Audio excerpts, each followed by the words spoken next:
आकाशवाणी मुंबई. विजया सहजराव प्रादेशिक बातम्या देत आहे. ठळक बातम्या. घाऊक बाजारात कांद्याची आवक वाढवण्याचा केंद्र सरकारचा प्रयत्न.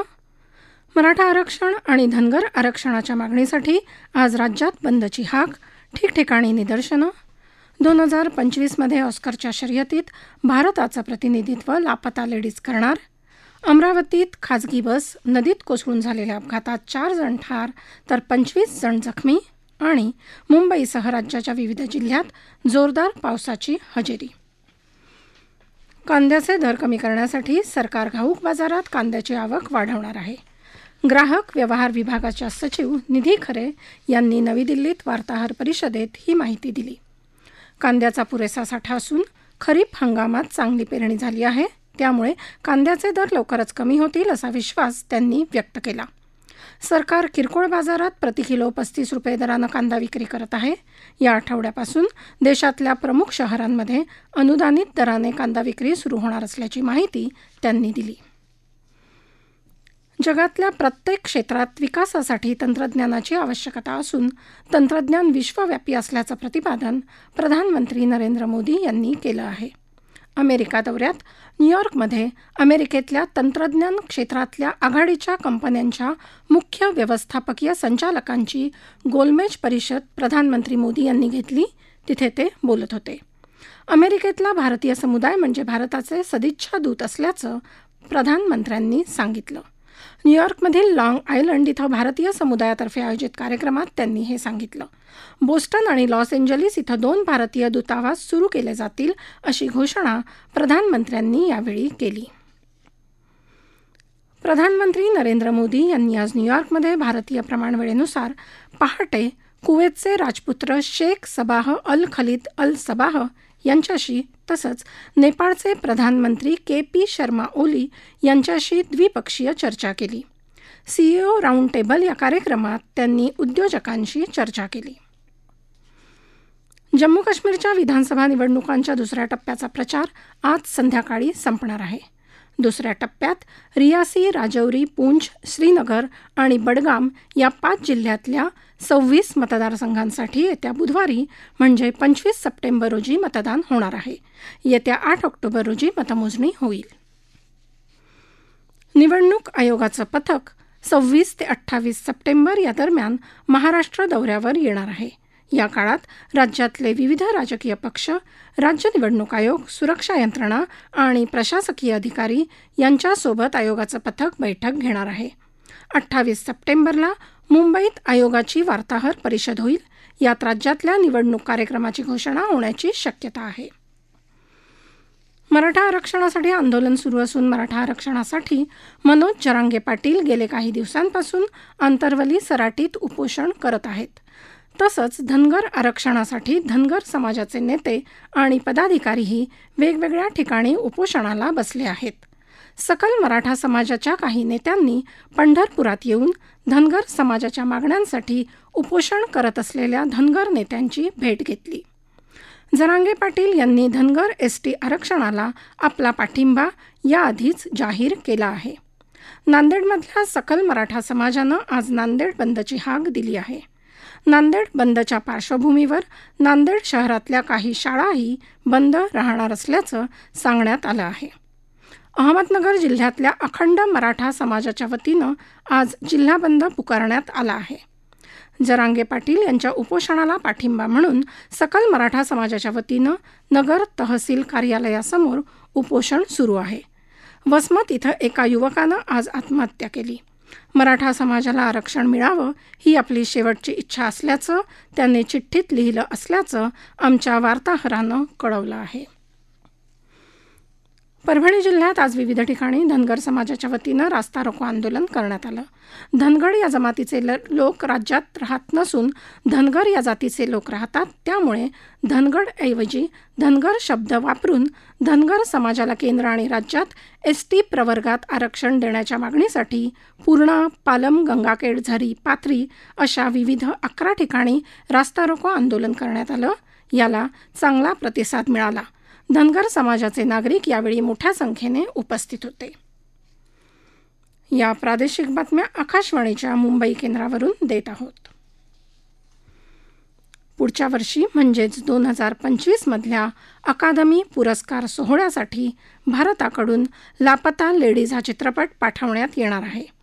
किरण राव दिग्दर्शित हा चित्रपट बेस्ट फॉरेन फिल्म विभागात भारताचं प्रतिनिधित्व करेल, असं भारतीय चित्रपट महासंघानं प्रसिद्ध केलेल्या पत्रकात म्हटलं आहे.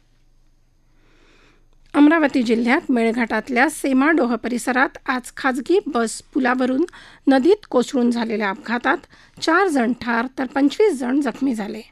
यापैकी 7 जणांची प्रकृती गंभीर आहे. ही बस अमरावतीहून धारणीच्या दिशेनं प्रवास करत होती. चालकाचं नियंत्रण सुटल्याने बस पुलावरून नदीत कोसळल्याची माहिती मिळत आहे. बसमधले अनेक प्रवासी गंभीर जखमी झाले असून व्याघ्र प्रकल्पाचे कर्मचारी आणि पोलीस पथक मदतकार्य करत आहेत. राज्यात कालपासून पुन्हा पावसानं हजेरी लावली आहे. राजधानी मुंबई आणि उपनगर परिसरात पावसाच्या अधूनमधून जोरदार सरी येत आहेत. सांगली जिल्ह्यात तासगाव, पलूस, मिरज, कवठे महांकाळ आणि वाळवा तालुक्यात मेघगर्जना आणि विजांच्या कडकडाटासह जोरदार पाऊस झाला असून ओढे आणि नाले भरून वाहत आहेत. कोल्हापूर जिल्ह्याला काल परतीच्या पावसानं जोरदार हजेरी लावली. कोल्हापूर शहरात रात्री उशिरा झालेल्या मुसळधार पावसामुळे ठिकठिकाणी सखल भागात पाण्याची तळी साचली होती. या पावसानं पिकांना चांगलाच दिलासा मिळाला असून शेती कामालाही वेग आला आहे. जिल्ह्यात घाटमाथ्यावर राधानगरी, करवीर, शाहूवाडी, पन्हाळा, हातकणंगले, शिरोळ, गगनबावडा तालुक्यासह गडहिंग्लज, चंदगड आणि आजरा तालुक्यातही जोरदार पाऊस झाला. 15 दिवसांच्या विश्रांतीनंतर अमरावती शहरासह जिल्ह्यात पुन्हा एकदा पावसानं हजेरी लावली आहे. काल मध्यरात्रीपासून आज दुपारी 12पर्यंत जिल्ह्याच्या बहुतांश ग्रामीण भागात तर काल संध्याकाळी 4 वाजल्यापासून अमरावती शहरात पाऊस झाला. सोयाबीनच्या पिकाला या पावसाचा चांगलाच फायदा होणार असल्यानं शेतकऱ्यांना दिलासा मिळाला आहे. वर्धा नदीच्या पाणलोट क्षेत्रात मुसळधार पाऊस होत असल्यानं पश्चिम विदर्भातल्या अप्पर वर्धा धरणाचे 13 पैकी 9 दरवाजे काल रात्री उघडण्यात आले. त्यामधून 514 घनमीटर प्रतिसेकंद पाण्याचा विसर्ग नदीपात्रात होत आहे. राज्यात आजही सर्वत्र मुसळधार ते अतिमुसळधार पावसाचा अंदाज हवामान विभागानं वर्तवला आहे. महाराष्ट्रात मनसे अध्यक्ष राज ठाकरे यांनी आज मुख्यमंत्री एकनाथ शिंदे यांची त्यांच्या वर्षा निवासस्थानी जाऊन सदिच्छा भेट घेतली. दोन्ही नेत्यांमध्ये राज्यातल्या विविध प्रश्नांवर जवळपास 30 मिनिटं चर्चा झाली. विधानसभा निवडणुकीपूर्वी दोन्ही नेत्यांमध्ये झालेली ही बैठक महत्त्वाची मानली जात आहे. या बैठकीत विधानसभा निवडणूक, विशेषतः मुंबईतल्या काही मतदारसंघांच्या संदर्भात चर्चा झाली असल्याची माहिती आहे. हंगेरीत बुडापेस्ट इथं 45व्या बुद्धिबळ ऑलिम्पियाडमध्ये ऐतिहासिक दुहेरी सुवर्णपदक जिंकणाऱ्या भारतीय संघाचं प्रधानमंत्री नरेंद्र मोदी यांनी अभिनंदन केलं आहे. देशाच्या क्रीडा क्षेत्रातल्या पराक्रमाचा हा नवा अध्याय असून हे यश इतर बुद्धिबळपटूंना प्रेरणा देईल, असं प्रधानमंत्र्यांनी शुभेच्छा संदेशात म्हटलं आहे. माहिती आणि प्रसारण मंत्री अश्विनी वैष्णव आज एका दिवसाच्या मुंबई दौऱ्यावर आले आहेत. केंद्रीय चित्रपट प्रमाणीकरण मंडळ आणि राष्ट्रीय चित्रपट विकास महामंडळाच्या कामकाजाचा आढावा ते आज घेत आहेत. तत्पूर्वी आज सकाळी JP मॉर्गन भारतीय गुंतवणूकदार परिषदेत ते सहभागी झाले होते. संपूर्ण जगाचं नेतृत्व करण्यासाठी सक्षम करण्याची जबाबदारी देशाच्या युवा शक्तीवर आहे, असं प्रतिपादन पर्यावरण, वन आणि हवामान बदल मंत्री भूपेंद्र यादव यांनी केलं आहे.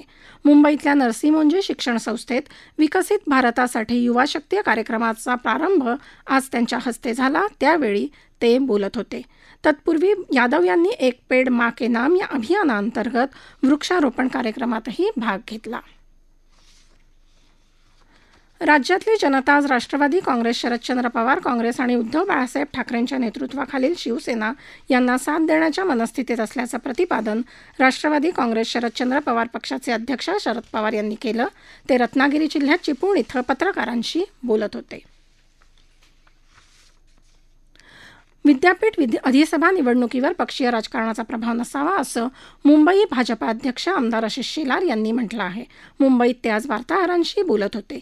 मुंबई विद्यापीठाच्या अधिसभेच्या निवडणुकीत शिवसेना, उद्धव बाळासाहेब ठाकरे पक्षाचे उमेदवार विद्यार्थ्यांपेक्षा मालकाचं हित जोपासणारे असल्याचं टीका त्यांनी केली. ठळक बातम्या पुन्हा एकदा. घाऊक बाजारात कांद्याची आवक वाढवण्याचा केंद्र सरकारचा प्रयत्न. मराठा आरक्षण आणि धनगर आरक्षणाच्या मागणीसाठी आज राज्यात बंदची हाक, ठिकठिकाणी निदर्शनं. 2025मध्ये ऑस्करच्या शर्यतीत भारताचं प्रतिनिधित्व लापता लेडीज करणार. अमरावतीत खाजगी बस नदीत कोसळून झालेल्या अपघातात 4 जण ठार तर 25 जखमी. आणि मुंबईसह राज्याच्या विविध जिल्ह्यात पावसाची जोरदार हजेरी. याबरोबरच आकाशवाणी मुंबई केंद्रावरचं हे प्रादेशिक बातमीपत्र संपलं. नमस्कार.